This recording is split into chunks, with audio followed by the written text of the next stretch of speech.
Hello बच्चों। बच्चों आज की क्लास में हम लोग पढ़ेंगे वैद्युत द्विध्रुव।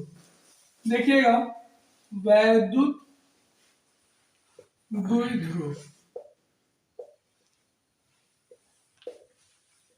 वैद्युत द्विध्रुव क्या होता है? ये एक प्रकार का निकाय होता है बच्चों। क्या होता है? एक प्रकार का निकाय होता है जिसमें दो बराबर परिमाण के और विपरीत, ठीक है, आवेश एक दूसरे से अल्प दूरी पर रखे गए हैं, तो इसे हम लोग क्या कहते हैं? वैद्युत द्विध्रुव। ठीक है, तो हम कह सकते हैं कि ठीक है, एक प्रकार का निकाय है वैद्युत द्विध्रुव। एक प्रकार का निकाय है जिसमें दो बराबर तथा विपरीत आवेश वैद्युत द्विध्रुव एक प्रकार का निकाय है जिसमें दो बराबर तथा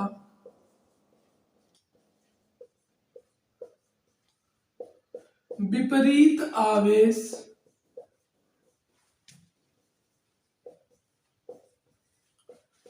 एक दूसरे से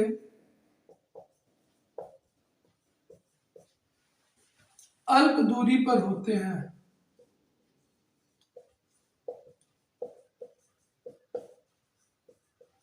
मुझे लगता है सबको याद हो गया होगा। क्या? वैद्युत द्विध्रुव एक प्रकार का निकाय है जिसमें दो बराबर तथा विपरीत आवेश एक दूसरे से अल्प दूरी पर होते हैं। क्लियर हो गया? वैद्युत द्विध्रुव एक प्रकार का निकाय है जिसमें दो बराबर तथा विपरीत आवेश एक दूसरे से अल्प दूरी पर होते हैं। एकदम क्लियर हो गया होगा बेटा। अब ध्यान दीजिएगा, इसमें हम लोग जानेंगे वैद्युत द्विध्रुव आघूर्ण। क्या जानेंगे? वैद्युत द्विध्रुव आघूर्ण। वैद्युत द्विध्रुव आघूर्ण क्या होता है बेटा? देखिएगा, वैद्युत द्विध्रुव आघूर्ण, ये वैद्युत द्विध्रुव आघूर्ण क्या होता है? ध्यान से देखो, जैसे हमने क्या कहा, दो बराबर तथा विपरीत आवेश अल्प दूरी पर रखे गए हैं, तो इस प्रकार जो निकाय बना वो वैद्युत द्विध्रुव कहलाया। अब क्या कहते हैं? किसी एक आवेश का परिमाण, किसी एक आवेश का परिमाण तथा उनके बीच की अल्प दूरी के गुणनफल को हम लोग क्या कहते हैं? वैद्युत द्विध्रुव आघूर्ण कहते हैं। हम क्या कह सकते हैं? किसी एक आवेश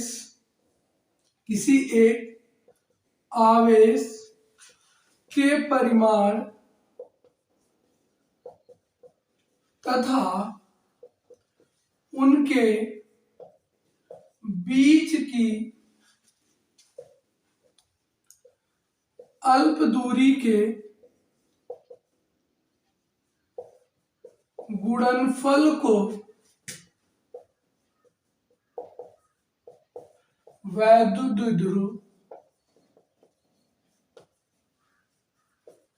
आघूर्ण कहते हैं।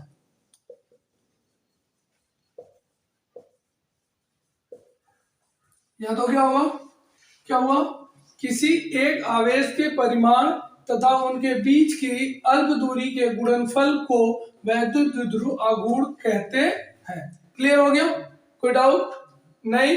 तो देखो बेटा, इसे P से प्रदर्शित करते हैं। इसे किससे प्रदर्शित करते हैं? इसे P से प्रदर्शित करते हैं। P बराबर लिखा जाता है, P बराबर किसी एक आवेश का परिमाण गुणे बीच की दूरी। तो इसको ढंग से लिख लिया जाता है, तो P बराबर हो जाता है 2QL। P बराबर क्या होता है? 2QL। कोई डाउट किसी बच्चे को? नहीं? तो वैद्युत द्विध्रुव आघूर्ण आपको याद हो गया। चले आगे, ध्यान देंगे, बात करते हैं इसके मात्रक की। ठीक है, इसका मात्रक क्या हुआ बेटा? देखो ध्यान से,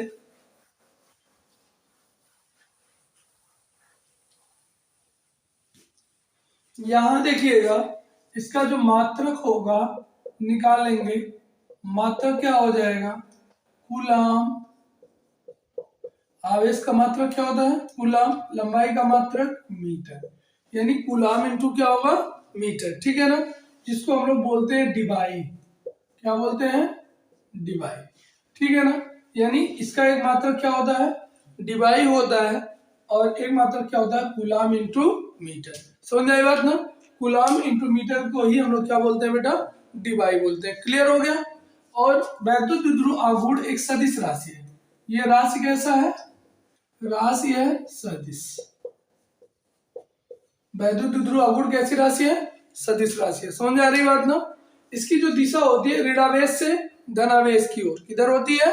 ऋणावेश से धनावेश की ओर। क्लियर हो गया? कोई डाउट किसी को? नहीं। तो आगे बढ़े बेटा, अब हम लोग जानेंगे वैद्युत द्विध्रुव के कारण वैद्युत क्षेत्र की तीव्रता अच्छी स्थिति में, निरक्षी स्थिति में तथा विभव निकालेंगे अच्छी स्थिति तथा निरक्षी स्थिति में। ध्यान देंगे बेटा, हमारी हेडिंग क्या पड़ेगी? वैद्युत द्विध्रुव के कारण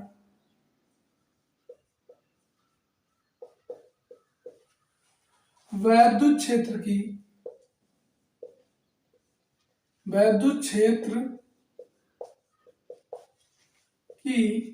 तीव्रता, वैद्युत द्विध्रुव के कारण वैद्युत क्षेत्र की तीव्रता। ठीक है ना। नंबर 1 कौन सी स्थिति होगी? अक्षीय स्थिति में। अक्षीय स्थिति में, अच्छी स्थिति में, या इसको हम लोग बोलते हैं अनुदैर्ध्य स्थिति। अनुदैर्ध्य, चाहे अच्छी आ जाए चाहे अनुदैर्ध्य आ जाए, अनुदैर्ध्य स्थिति, चाहे अच्छी स्थिति कहे चाहे अनुदैर्ध्य स्थिति कहे, दोनों की बात क्या है? एक है। समझ आ रही बात ना? तो अच्छी स्थिति मतलब समझ रहे हो, किसी अक्ष पर। ठीक है ना, यानी इस अक्ष पे हम लोग निकालेंगे। और अनुदैर्ध्य का मतलब क्या होगा? अनु माने अनुदिश, दैर्ध्य माने रेखा। समझ आ रही बात ना? तो एक चीज देखना, दोनों की बात एक ही है। जैसे हम लोग देखेंगे, मानो ये हमारा डाइपोल है, क्या? -q plus q। मान लो ये डाइपोल क्या है? AB, यानी ये हमारा द्विध्रुव है AB। ठीक है ना। अब क्या करना है? इसके कारण वैद्युत क्षेत्र की तीव्रता निकालनी है। कहाँ पे? अच्छी स्थिति में। तो इसके अक्ष पर हम लोग देखेंगे, इसके अक्ष पर कोई बिंदु ले लेंगे P, जहां हमें क्या करना है? वैद्युत क्षेत्र की तीव्रता ज्ञात करनी है। तो हम अपनी भाषा में लिख लेंगे, माना कोई द्विध्रुव AB, ठीक है ना, जिसके केंद्र से, ऐसे लिख देंगे, जिसके केंद्र से R दूरी पर, कितनी दूरी पर? R दूरी पर एक बिंदु P है, जहां हमें वैद्युत क्षेत्र की तीव्रता ज्ञात करनी है। लिख लेंगे हम लोग। तो कहो तो लिख दे, या तो ऐसे अब लिख लो, बना लोगे ना। तो क्या करेंगे बेटा, ध्यान दीजिएगा। अब यहाँ पे हमें वैद्युत क्षेत्र की तीव्रता ज्ञात करनी है। एक चीज देखो, ये प्लस के कारण इसकी दिशा किधर होगी? बाहर की ओर। तो यानी इस वाले आवेश के कारण जो वैद्युत क्षेत्र की तीव्रता की दिशा होगी वो किधर होगी? बाहर की ओर। तो इसको हम लोग दिखा देते हैं EB से। बात समझ में आया क्या? और इस माइनस वाले के कारण किधर होगा? अंदर की ओर। तो इसको इधर दिखा देंगे EA से। बात समझ में आया क्या? ठीक, कोई दिक्कत किसी को? अब हम लोग करेंगे क्या? EA और EB का क्या करेंगे? मान निकालेंगे। समझ में आई बात ना? फिर मान निकाल करके क्या करेंगे? इनका परिणामी क्या है? दोनों की दिशा विपरीत है। दोनों की दिशा क्या है? विपरीत है। तो इनका परिणामी जो अधिक होगा उसमें से छोटे वाले को हम लोग क्या करेंगे? घटा देंगे। समझ में आई बात? तो देखो बेटा, यहां से हम लोग निकालेंगे। पहले अगर आप EA निकालने का प्रयास करते हो तो देखना ध्यान से, EA बराबर हो जाएगा, EA बराबर दिख रहा है ना? EA बराबर कितना होगा? KQ और बटे R²। यही होता है ना, KQ बटे R²। वैद्युत क्षेत्र की तीव्रता का फॉर्मूला KQ बटे R²। तो यहाँ r क्या होगा, देखो ध्यान से, ये दूरी l हो जाएगी और ये दूरी कितनी हो जाएगी, l। तो r क्या होगा, यहाँ से r की अगर हम बात करें तो ये l और प्लस ये पूरा कितना r, तो ये कितना हो जाएगा l प्लस r, ठीक है ना। इसको हम लोग लिख देते हैं बेटा r प्लस l का होल स्क्वायर, इक्वेशन फर्स्ट। कोई दिक्कत किसी को, समीकरण 1। अब बात करते हैं बेटा EB की, तो EB क्या होगा, देखो ध्यान से, EB बराबर आ जाएगा कितना, के क्यू है ना, बटे यहां से दूरी कितनी होगी, ये L है, ये पूरा R है, तो यहां से कितना बचेगा, ये L निकल जाएगा ना, तभी तो यहां से दूरी होगी, तो ये लिख देंगे क्या, R माइनस L, तो R माइनस L का होल स्क्वायर। कोई दिक्कत, इक्वेशन क्या हो गया, सेकेंड। बात समझ में आई। अब इन दोनों का हम क्या निकालेंगे, परिणामी, तो परिणामी क्या हो जाएगा, E नेट बराबर आ जाएगा, देखो ये अधिक होगा क्योंकि इसका हर कम है, जिसका हर कम होता है वह राशि हमेशा क्या होती है, बड़ी होती है, अगर ऊपर का अंश समान है तो। अगर अंश समान है, ठीक है ना, तो जिसका हर छोटा होता है वह राशि क्या होती है, बड़ी होती है। तो ये क्या होगा, बड़ा होगा, और ये क्या होगा, छोटा। चूंकि इन दोनों क्या है, 180 अंश के कोण पे है, अतः इनका परिणामी क्या होगा, EB माइनस EA। मैंने आपको बताया है ना, अगर दो सदिश एक दूसरे से 0 अंश के कोण पे हो तो R बराबर आता है A प्लस B, ठीक है। अगर दो सदिश एक दूसरे से 90 अंश के कोण पे हो तो अंडर रूट क्या आता है, A square plus B square. और अगर दो सदिश 180 अंश के कोण पे हो तो R बराबर आता है A माइनस B। बात समझ में आया। तो अगर दो सदिश 180 अंश के कोण पे है तो हम क्या लगाएंगे, A माइनस B। वही मैंने किया है, ये दोनों सदिश एक दूसरे से कितने अंश के कोण पे है, 180 अंश के कोण पे है, तो A माइनस B हमने लगा दिया, इसलिए लिखा EB माइनस EA। क्लियर हुआ। चलो बेटा आगे बढ़ते हैं, तो EB का मान कितना है, के क्यू बटे R माइनस L का होल स्क्वायर। EB का मान यही है, माइनस EA का मान कितना है, के क्यू बटे R प्लस L का होल स्क्वायर, ठीक है। अब हम लोग के क्यू दोनों में दिख रहा है और इनका एलसीएम ले लेंगे ना, तो एलसीएम कितना होगा बेटा, एलसीएम हो जाएगा R माइनस L का होल स्क्वायर और एक हो जाएगा R प्लस L का होल स्क्वायर। बात समझ में आ रही है क्या। अब देखो के क्यू कॉमन ले लोगे तो के क्यू दोनों में से आ गया कॉमन, ठीक है। तो देखो R माइनस L से R माइनस L चला जाएगा, बचेगा क्या, R प्लस L का होल स्क्वायर होगा, और माइनस है तो माइनस। अब यहां भाग देंगे तो ये इससे कटेगा और इसका गुणा होगा, तो ये कितना होगा, R माइनस L का होल स्क्वायर। इस बात से आप लोग सहमत हैं, कोई दिक्कत नहीं। आगे बढ़ जाओ बेटा, देखना ध्यान से, आगे की अगर हम लोग चर्चा करें तो ये कितना आ जाएगा, ई नेट बराबर,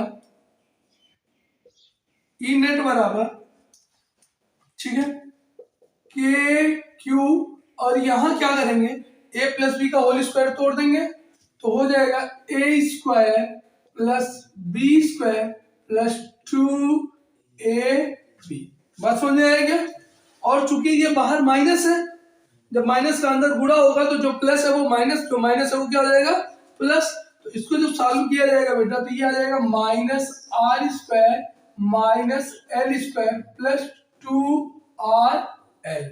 ए माइनस बी का होल स्क्वायर लगाया तो a square plus b square minus 2ab होता, क्योंकि बाहर क्या था माइनस, इसलिए ये क्या हो गया, जो प्लस था वो माइनस और जो माइनस था वो क्या हो गया प्लस। और नीचे देखो बेटा, एक क्वेश्चन में a माइनस बी और एक क्वेश्चन में a प्लस बी, तो क्या हो जाएगा a square minus b square, तो ये हो जाएगा r square minus l square, और दोनों का स्क्वायर था इसलिए हमने क्या कर दिया, दोनों का स्क्वायर कर दिया। कोई दिक्कत इसी को नहीं। अब देखो बेटा, आर को मार दिया, एल को मार दिया, ठीक है ना, ये 2rl और 2rl कितना हो जाएगा, के क्यू गुणे 4rl हो जाएगा, ठीक है। अब एक चीज ध्यान देना बेटा, यहाँ पे हम मान लेते हैं कि r की तुलना में यल बहुत छोटा है, r की तुलना में एल क्या है, बहुत छोटा, यानी r is greater than greater than greater than greater than l, यानी लिख सकते हैं एल टेंड्स टू 0। समझ आ रही बात ना। तो यहाँ एल को निगलेक्ट करेंगे तो ये क्या होगा, आर पे घाते 2 और ये पूरे पे घाते 2, कितना हो जाएगा, आर पे घाते 4। तो भाई देखो आर 1 है और एक आर से एक आर क्या होगा, खत्म हो जाएगा। तो यहाँ कितना बचेगा, के, और देखो 4 को लिख सकते हो 2, तो यहाँ लिख देंगे 2 गुणे क्यू गुणे 1, तो यहाँ बचा है 4 का, 2 दूना 4, तो यहाँ कितना लिखेंगे एल गुणे 2। समझ आ रही बात ना। देखो 2 दूना 4 क्यू एल, ठीक है, और के बचा था, और बटे कितना हो गया, आर पे घाते 3, ठीक है, क्योंकि एक आर से एक आर खत्म हो गया। इतनी बात सबको समझ में आई। पी नेट बराबर, ठीक है बेटा, मुझे नहीं लगता आपको बहुत कठिन लग रहा होगा, सबको समझ में आ गया। इतना मिटाओ, चलो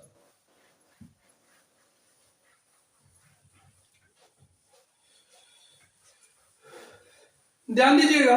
तो ये कितना होगा 2QL, ये 2QL की जगह हम क्या लिख सकते हैं, P, वैद्युत ध्रुव आघूर्ण। तो यहाँ कितना होगा बेटा, यहाँ लिख देंगे E नेट बराबर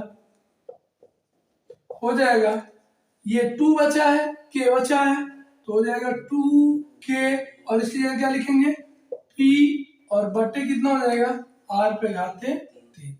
ये हो जाएगा अच्छी स्थिति में वैद्युत क्षेत्र की तीव्रता का सूत्र। बस समझ में आया क्या, कोई दिक्कत किसी बच्चे को, मुझे नहीं लगता कोई प्रॉब्लम किसी बच्चे को हुआ होगा अच्छी स्थिति में वैद्युत क्षेत्र की तीव्रता निकालने में। क्लियर हो गया। अब देखिएगा बेटा, यहीं पे हम आपको वैद्युत विभव भी निकाल के दे देते हैं तत्काल, ठीक है ना। देखो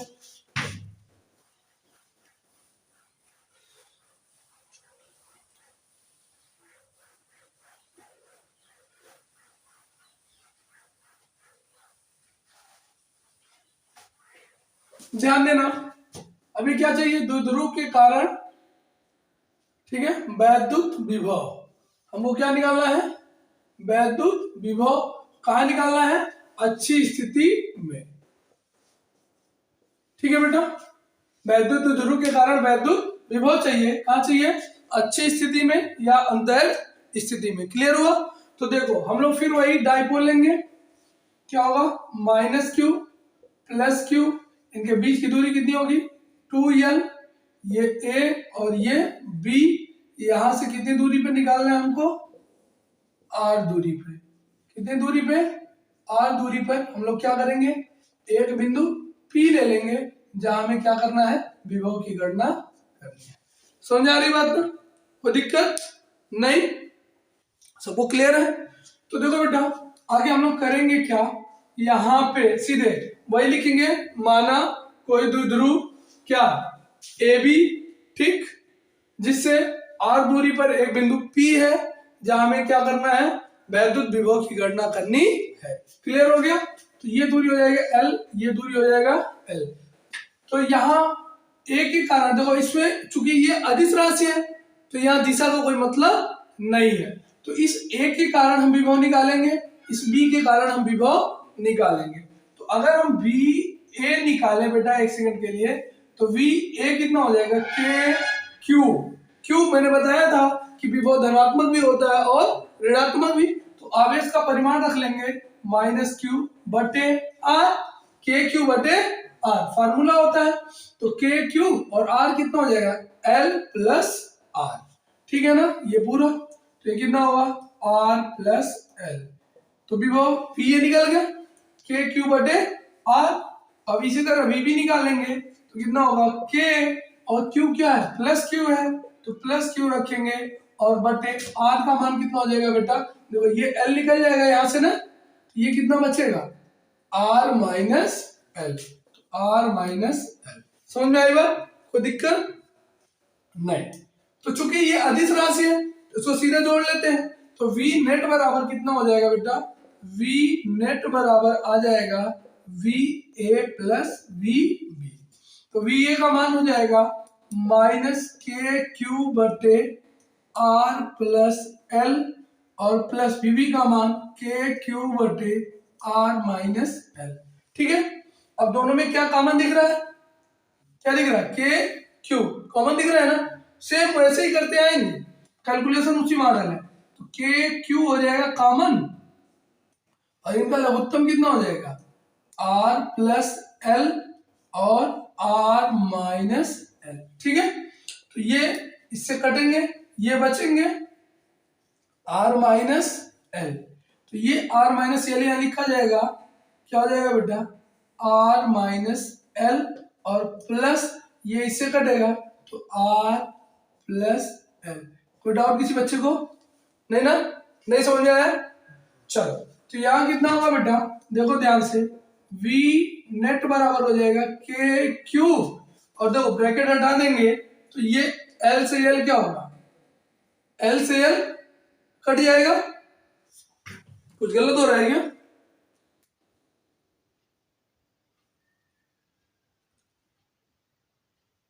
हाँ, गलत हो रहा है। देखो यहाँ क्या था? माइनस था। क्या था? हमने इस माइनस को छोड़ दिया, तो यहाँ बाहर क्या लिखोगे आप? ब्रैकेट लगाया हो, बाहर क्या लिखोगे? माइनस। और जब माइनस का अंदर गुणा होगा, ठीक है ना, तो ये माइनस आर होगा और ये क्या हो जाएगा? Plus L. तो ये माइनस आर से ये प्लस आर क्या होगा? कट जाएगा। थोड़ा मैं अंदर गुणा करा दे रहा हूं तो काट रहा हूं, तो ये हो जाएगा माइनस आर और प्लस एल और फिर प्लस आर प्लस एल। ठीक है, कोई दिक्कत? और बटे क्या आ जाएगा नीचे? एक कोष्टक में ए प्लस बी, एक कोष्टक में ए स्क्वायर माइनस, तो ये हो जाएगा r square minus l square. ठीक है, देखो आर से आर खत्म, ये एल एल कितना हो गया? 2l। तो ये कितना होगा? के क्यू गुणे 2l बटे r square minus l square. तो यहाँ सीधे क्या कर लेंगे? L tends to 0। ठीक है, तो ये L को निगलेक्ट कर देंगे और ये 2QL की जगह क्या लिख देंगे? Q into 2L P। तो ये फार्मूला आ जाएगा बेटा के पी बटे आर स्क्वायर। ये क्या होगा? V नेट का मान। समझ में आई बात ना? तो ये क्या होता है? अच्छी स्थिति में वैद्युत विभव का सूत्र होता है। समझ में आई बात? अगर नहीं समझ में आया तो एक बार फिर से रोक करके ध्यान से देख लीजिएगा, आपको क्लियर हो जाएगा। ठीक है, कोई दिक्कत? चलिए आगे बढ़ जाए। ठीक है, अब हम लोग क्या करेंगे? निरक्षीय स्थिति देखेंगे। निरक्षीय स्थिति में वैद्युत विभव, अच्छी स्थिति में हमको समझ में आ गया। अब निरक्षीय स्थिति में वैद्युत क्षेत्र की तीव्रता और फिर निकालेंगे विभव।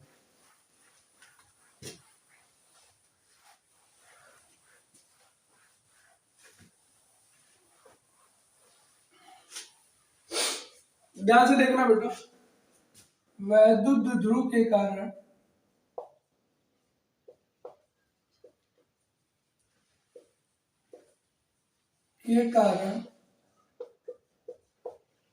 निरक्षीय स्थिति में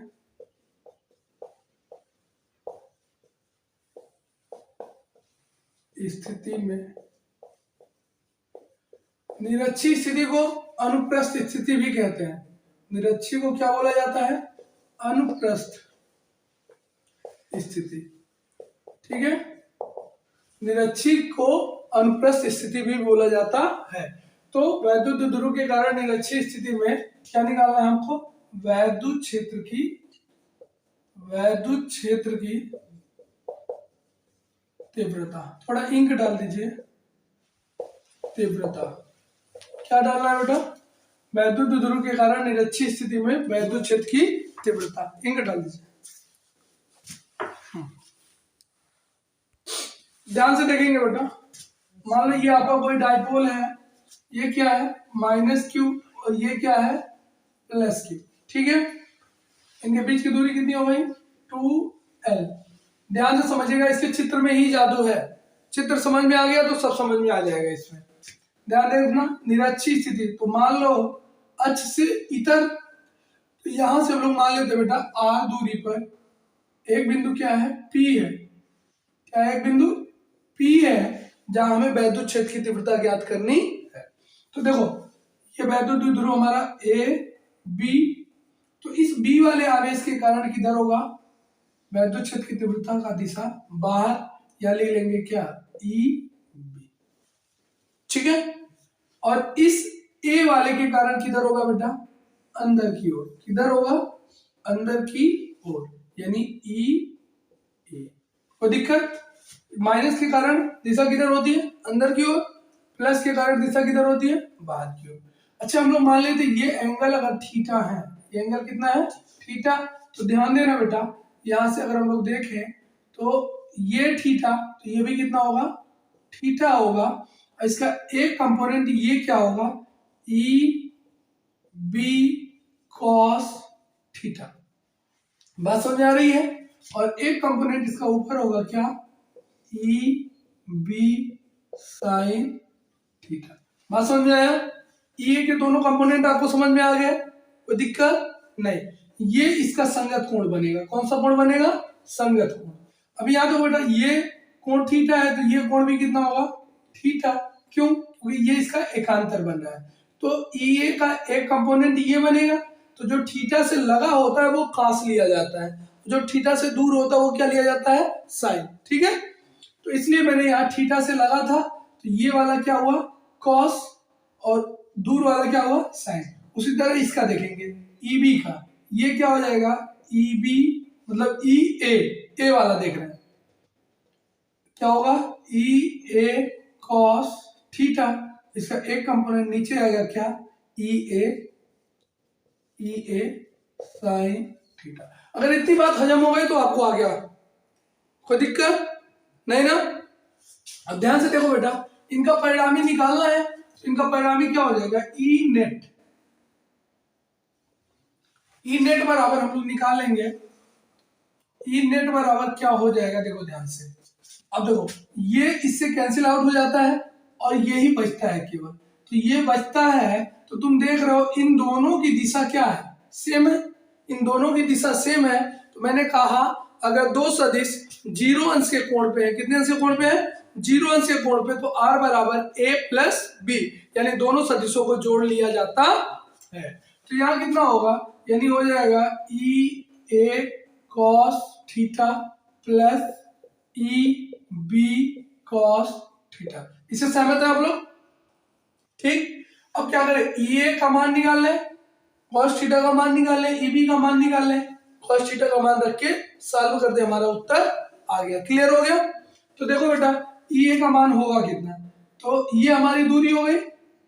ठीक, तो ये दूरी होगी कितना, ये आर, और ये कितना होगा एल, और ये भी कितना होगा एल। तो ये आर, ये एल, तो ये दूरी हो जाएगी under root r square plus l square. इस बात से आप लोग सहमत हैं? कैसे, ये एक समकोण त्रिभुज बनेगा, समकोण त्रिभुज में ये लंब, ये आधार, और ये क्या बन जाएगा, कर्ण। क्या बन जाएगा, कर्ण। तो हम लोग ऐसे निकाल सकते हैं, देखो बगल में, कर्ण का वर्ग बराबर लंब का वर्ग प्लस आधार का वर्ग। तो यहाँ हो जाएगा कर्ण का वर्ग, लंब कितना हो गया, आर स्क्वायर, आधार कितना हो गया, एल, तो हो जाएगा एल स्क्वायर। तो कर्ण बराबर हो जाएगा कर्णी में r square plus l square. सहमत है? तो इस तरह से ये आया है under root r square plus l square. ठीक है ना। और इसी तरह ये भी क्या हुआ, 90 अंश, ये आधार और ये लंब, ये कर्ण, तो ये भी उतना ही आ जाएगा under root r square plus l square. बात समझ में आया क्या? आराम से देखेंगे तभी आएगा, ध्यान से देखिएगा। तो यहाँ कितना होगा बेटा, ई ए का मान निकालो आप, तो ई ए बराबर कितना आ जाएगा, के क्यू बटे आर स्क्वायर, के क्यू बटे आर स्क्वायर। तो आर स्क्वायर की जगह कितना होगा, under root r square plus l square का होल स्क्वायर, के क्यू बटे आर स्क्वायर। चूंकि ये सदिश राशि है इसलिए यहाँ पे ये चिन्ह नहीं लिखा जाता है, यहाँ दिशा हम लोग ले ली है। तो यहाँ कितना हो जाएगा, के क्यू और बटे, ये वर्ग है तो कर्णी क्या होगी, हट जाएगी, यानी आ जाएगा r square plus l square. इसको इक्वेशन सेकंड मान लेना और इसको इक्वेशन फर्स्ट। समझ आई बात? ई ए हमारा निकल गया। अब इसी तरह हम लोग क्या निकालेंगे, ई बी निकालेंगे।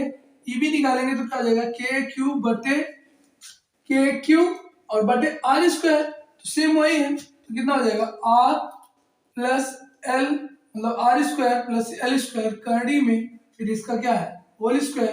तो यहाँ भी कर्णी हट जाएगी और ई बी बराबर आ जाएगा बेटा, ई बी बराबर आ जाएगा के क्यू बटे क्या हो जाएगा r square plus l square.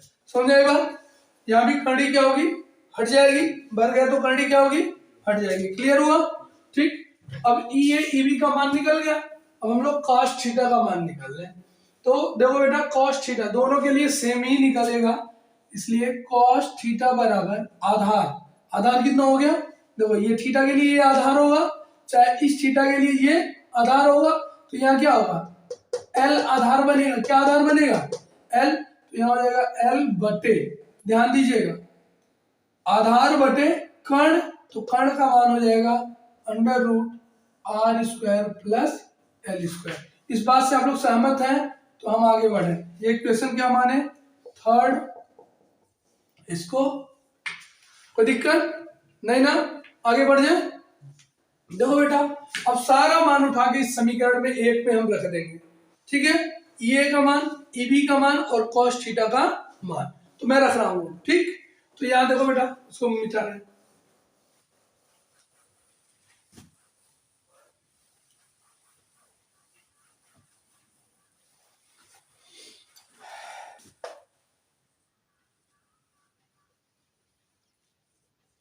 ठीक।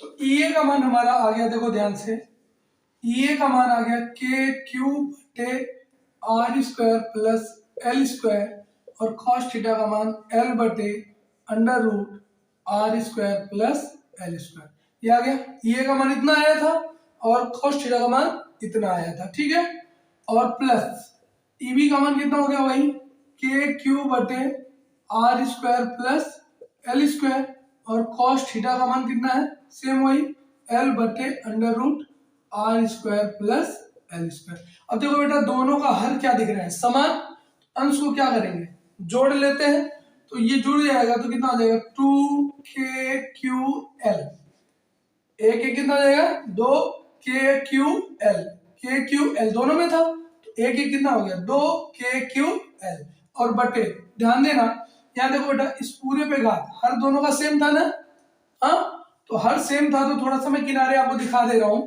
ये देखो r square plus l square पे घातें कितनी है, एक, और इस पे कितनी है देखो r square plus l square, और कड़ी का मतलब होता है 1/2 की घात, कड़ी का मतलब क्या होता है 1/2 की घात। तो यहां देखना आधार समान है तो गुणा में घातें क्या होती हैं, जुड़ जाती हैं, तो इसको लिख सकते हैं r square plus l square पूरे पे घाते 1/1/2, ठीक है, तो 2 एक अन्ना 2 एक 3/2, तो इस पूरे की जगह हम लोग लिख सकते हैं बेटा, इस पूरे की जगह लिख सकते हैं r square plus l square पूरे पे घाते 3/2। बात समझ में आया क्या, सॉल्व कर दूं और नहीं आ गया, ठीक, तो यहाँ कितना हो जाएगा r square plus l square पूरे पे घाते 3/2। इतनी बात समझ में आई, कोई डाउट नहीं, आगे बढ़ जाइए, ध्यान देंगे हम लोग। तो ये ई नेट निकल के आ रहा था, क्या निकल के आ रहा था, ई नेट, ठीक है। अब देखो 2QL की जगह हम लोग क्या लिख सकते हैं P, तो यहां क्या हो जाएगा ई नेट बराबर 2QL की जगह P यानी KP बटे, यहाँ पे L को फिर निगलेक्ट कर देंगे, ठीक, और जब L निगलेक्ट होगा तो यहाँ कितना होगा 2 से 2 कट जाएगा यानी R पे घाते कितना हो जाएगा 3। देखो बेटा ये आ गया निरक्षी स्थिति में वैद्युत क्षेत्र की तीव्रता। क्लियर हो गया, कोई डाउट किसी बच्चे को नहीं। अब देखो अच्छी स्थिति में जो विभव होता है वो क्या होता है KP बटे आर स्क्वायर होता है, और ये क्या होता है KP बटे आर क्यूब, इसलिए कंफ्यूज मत होइएगा, समझ में आई बात ना। अच्छी स्थिति में जो विभव होता है, निरक्षी स्थिति में वैद्युत क्षेत्र की तीव्रता, दोनों में इतना ही अंतर होता है कि वहां आर स्क्वायर होता है और यहाँ क्या होता है आर क्यूब होता है। बात समझ में आई क्या, आगे बढ़े, ठीक। देखो बेटा अगला कॉन्सेप्ट आप देखो, हमें क्या जानना है, निरक्षी स्थिति में क्या वैद्युत क्षेत्र की तीव्रता नहीं, आपके पास क्या निकालना है वैद्युत विभव, क्या निकालना है बेटा वैद्युत विभव। तो ये तो बहुत आसान होता है, 1 सेकंड का है, ठीक। निरक्षी स्थिति में वैद्युत द्विध्रुव के कारण निरक्षीय स्थिति में वैद्युत विभव, देखो बेटा वैद्युत विभव, तो फटाक से हम लोग क्या करेंगे, एक वैद्युत द्विध्रुव ऐसे बनाएंगे, -q + q कितना 2l, यहाँ कोई बिंदु P, हमें क्या करना है, इस बिंदु पर इस A और B के कारण विभव निकालना है, ठीक है ना। तो यहाँ से ये दूरी कितनी ले लेंगे r, ये कितना हो जाएगा l, तो ये √r² + l², और ये भी √r² + l² हो जाएगा। बात समझ में आ रही है क्या? हाँ, ये तो जल्दी जल्दी बता रहा हूं कहीं। तो यहाँ कितना होगा बेटा, विभव V बराबर हो जाएगा V नेट बराबर VA + VB, यानी A के कारण विभव और B के कारण विभव। तो A के कारण विभव कितना आएगा निकाल लो, VA बराबर आ जाएगा K - Q/R, तो K Q और बटे R का मान हो जाएगा √r² + l²। इसको इक्वेशन सेकंड और इसको फर्स्ट मान लीजिएगा। VB बराबर हो जाएगा K Q, चूंकि प्लस है तो प्लस लिखेंगे, और बटे R का मान √r² + l², इसको इक्वेशन थर्ड। दोनों मान उठा के वहां रख दें, ठीक। तो जब रख दोगे तो V नेट बराबर आ जाएगा तुम्हारा, V नेट बराबर VA का मान -KQ बटे √r² + l², और VB का मान आ गया KQ बटे √r² + l²।